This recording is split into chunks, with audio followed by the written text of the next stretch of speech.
Recently, I've been pursuing this idea of discovery over knowing. So you don't know until you get there. You're discovering along the way. And a lot of times, I think people get into this place where if they don't know, they lose their confidence in going forward. And the radical idea behind this is to go forward with the sense of discovery of what's going to happen next, combined with radical confidence in the whole outcome and moving forward with that confidence. And this takes a lot of practice.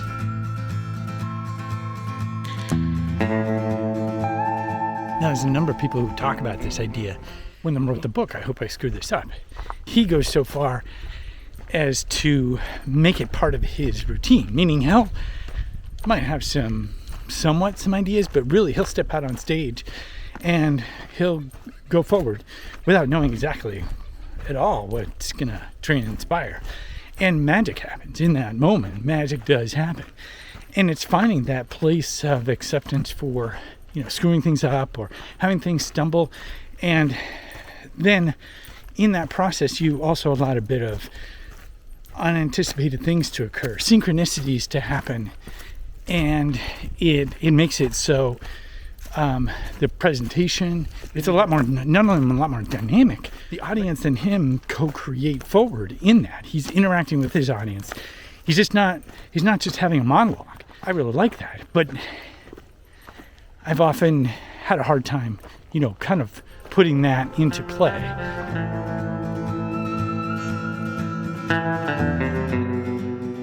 I'm on this larger journey where I'm trying to allow that discovery process in a much larger sense and seeing what happens. And it is challenging. However, I've found a lot of times the more I connect with nature and sit in silence and just be, there's a strange confidence that comes from that, and really kind of looking at life itself well beyond the physical form. Just because you can't explain it does not mean it's not true. Right. And I think that we need to accept the fact that the reality is not limited to the perception that we have traditionally used. Feeling that instead of just thinking it. And that's where the silence and time and nature comes into play. And I think so far I've found the more I do that, the more I can have confidence, radical self-confidence moving forward without necessarily having everything and knowing where it all leads to. And that, I think, is pretty magical. It's got its stumbling blocks for sure, but it definitely has its magical moments that are well worth it.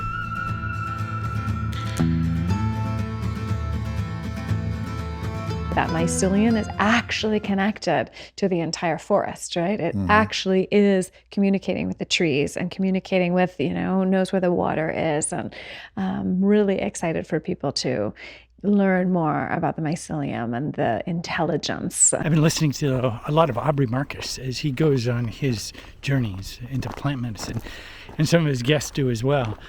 And it just has me thinking with Paul Stamets, if you listen to his talk or any of his talks, and how he talks about how the mycelium covers this planet in a worldwide, interweb, and there's all kinds of communication happening at a level we're not really seeing or experiencing, but is always there.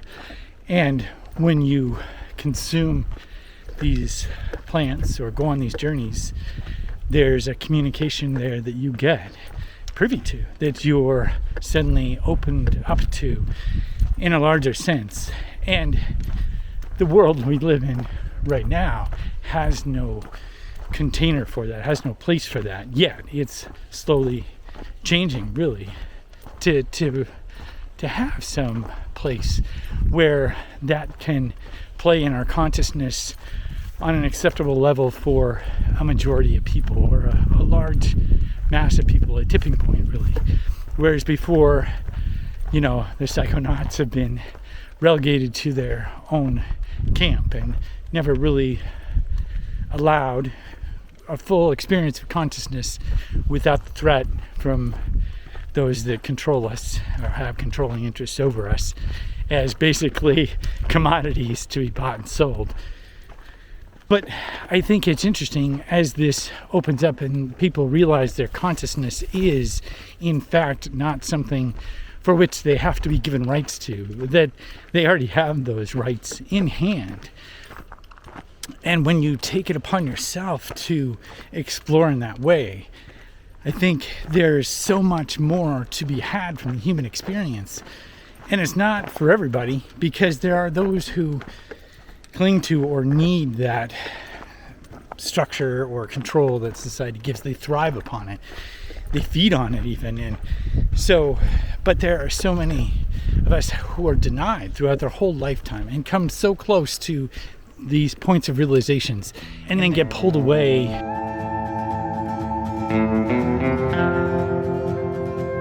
What I find most interesting, though, are these points of surrender.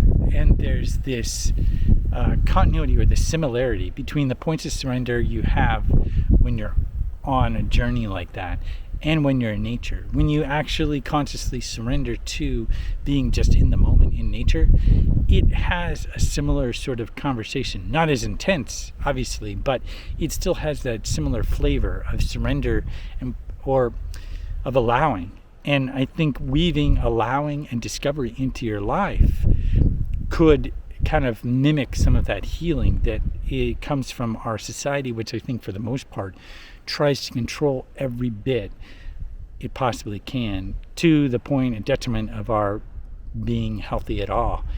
I think there's something to be said to the practice of discovery and allowing as a healing component or modality, I guess you could say. And it's a journey that you can take, but it's one that you really have to just keep working at it.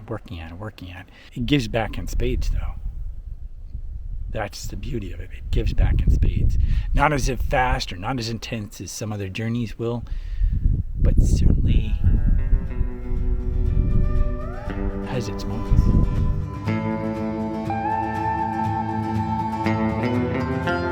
What I like about the whole discovery process is there's a knowing that happens after a bit of time of doing it. We just know. Logic doesn't necessarily get in the way. I mean, it can, and it will, because it's always been there as a reliable part, of your decision making. But there's a knowing, a powerful knowing, which comes from just having the allowing come through on a regular basis. And so when you use or you go with confidence with that knowing, there's things that open up to you that wouldn't otherwise. Decisions made that you wouldn't make otherwise. And you can see things, little clues from the universe itself. Synchronicities happen a lot more frequently when you go forward with discovery, rather than just always relying upon the logical mind to decide what's going to happen next. There is a magic in that, but there's a trusting too. And that trust is something that is kind of practice. It's like a muscle that you develop over time. It gets stronger and stronger. That the more you trust and allow and discover, the more it opens up to you and reveals, and you have confidence in the overall outcome and feel much better. I feel like in some ways it actually reduces anxiety and reduces a sense of stress, and because there's just opening up to the universe itself and falling backwards into it almost, and knowing that you might get bruised here and there, but overall you're going to be okay. And that's pretty cool.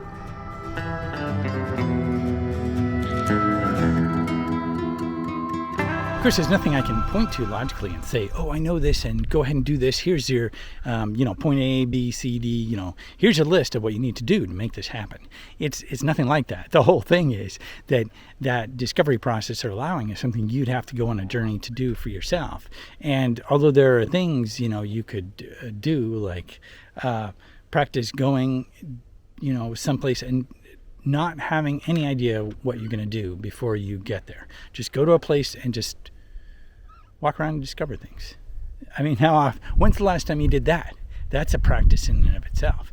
We get so caught up into making plans with different people, and there's something that happens, if you were to do, I think one practice within acting is just having that spontaneity between people and having scenes where it's just you're writing on intuition. It's the same sort of thing, but you're not acting. You're with people, you're with friends, and you all just kind of get together and just spontaneously do things. Now, that may seem like pretty obvious, and maybe you do it already, but I think there's more to it when you consciously go forward and do that, and you put yourself in situations that are more interesting than just having fun.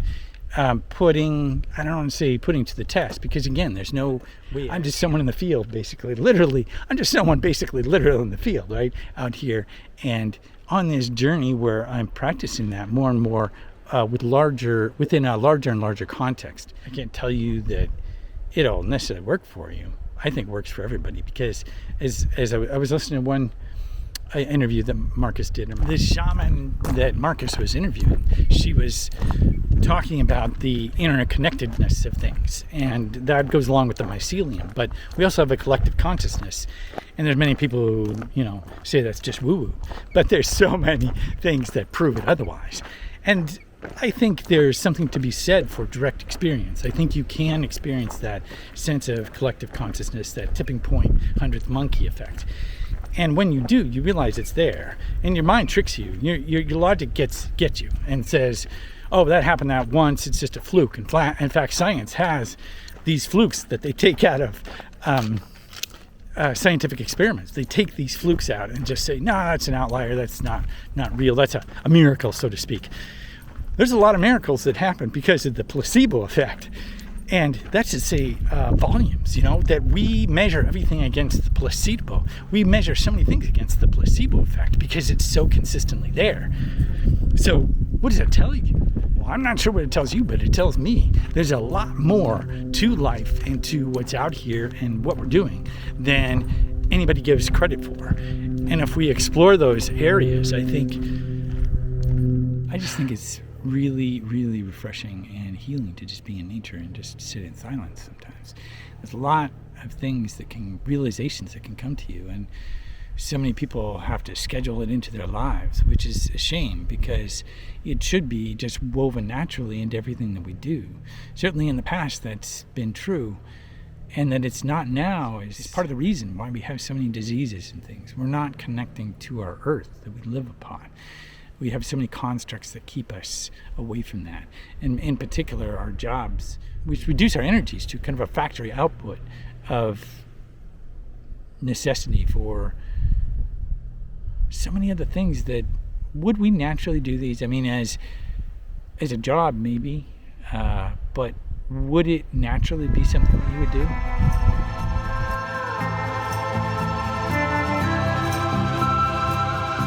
There's always controlling interests for what we do and how we spend our money, our time, and everything. And there's so little choice, individual choice, in what we're doing. And I think when you step outside of everything and take yourself away for a while, even out of the country or just out of your whole habitual routine, it starts to become very obvious. When you're in it all the time, it's not as obvious, and you'll make decisions that you wouldn't actually make because you've got all these influences going on. It's necessary that we become more reactionary rather than really taking the time to digest what's going on and make a decision from that. Even the last couple of years, it's all been reactionary, making us just go into this knee-jerk reaction and accelerating things along the way. Even what's happening right now with certain countries contending against each other, even within that, there's a push to get that to be reactionary. Don't think about what's going on or any of the complexities. Just look at it as black and white. And most of the time, it works for a number of people, in a sense, needing black and white and not wanting to look at the complexity. It becomes too confusing. When you don't look at the complexities and you just see black and white, it's much easier. And you can just go on and watch football or whatever else you're doing and not have to worry because, hey, that's black and white and I'm on this side, not that side. Whereas when you really delve into like the gray areas and the complexities, it becomes, there's a lot of nuances and a lot more complication. And in fact, when you obviously when you open up more of life to that, there's more wisdom that comes. You can't do it with everything because you just don't have the time to know what you don't know. But I find a lot more wisdom comes from really understanding, of course, those complexities. And when I find myself in a knee-jerk reaction, stepping back and saying, wait a minute, what's really going on here? And I think when more of us do that, step back and say, wait a minute, what's really going on here? I think we can move forward with a lot better results in mind. If you found this video helpful, be sure to give it a like. Thanks a lot for watching, and I'll see you next time.